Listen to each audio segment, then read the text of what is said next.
नमस्कार मंडळी, रामकृष्ण हरी, श्री स्वामी समर्थ. आज सकाळ झाले, आम्ही दोघी शेतावर आलो आहे. किती नुकसान झालं आहे बघा. सगळी शेतं भरलीत पाण्याने. हे बघा, पेरणी चालू नाही झाली. कशी करणार? कारण अवकाळी पाऊस असा पडला आहे की शेतीचे नुकसान तर आहे, पण विचारू नका, इतका वाईट प्रसंग आला शेतकऱ्यांवर. मग बघा, ही बघा कामं करते, सगळं जाळलेलं होतं. परिस्थिती काय आली बघा. शेतकरी पोट भरतो, तो पण पोट भरायला मिळत नाही. सरळ कुठं कुठं जायचं तरी कुठं? हा, शेती पण करून ही अशी नुकसानी. मग कुठं जायचा नाही, खायचा काय करून? तर एवढ्या पाण्यामध्ये कसं करणार काम ना? हे पेरू शकत नाही. लोक वाट बघतात, थोडासा थांबू दे. आणि खरंच देवाच्या कृपेने थांबू दे थोडा, कारण लोकांना ती पेरणी करायची ना. पेरणी करणार तरी कशी याच्यामध्ये? एवढं तुंबले, सगळी शेतं तुंबलीत. आणि आता पेरणी होताना कठीण आहे, कारण का पाणी झालं अवकोली भरपूर पाणी झाले.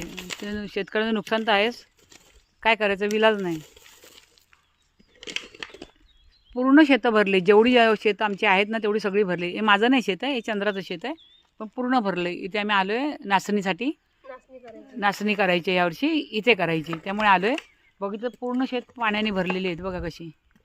कसं याच्यामध्ये कोणत्या गोष्टी करणार ना? पेरणार कसं? ते जेव्हा पाऊस कमी होईल त्यावेळी देवाच्या कृपेने त्यावेळेला पेरणी होईल. आणि ती होऊ दे असं कालकायला सांगते. खरोखर सगळ्या शेतकऱ्यांचं चांगलं होऊ देत, भरभरून पीक मिळू देत. कारण शेतकरी हा मेहनत करतो तेव्हा त्याला 2 दाणे मिळतात. तुम्हाला दाखवण्याचा प्रयत्न केला बघा. पूर्ण शेतं कशी भरलीत पाण्याने.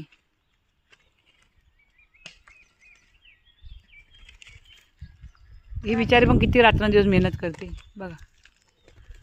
आता ह्याच्यावर पेरायचं आहे, कारण हे पेरायचं रात्रंदिवस येते, काय ना काय करत असते इथे. कामच कर, शेतीची करायची लागतात. काय करणार?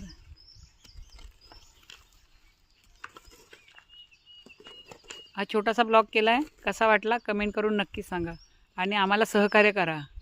रामकृष्ण हरी, श्री स्वामी समर्थ.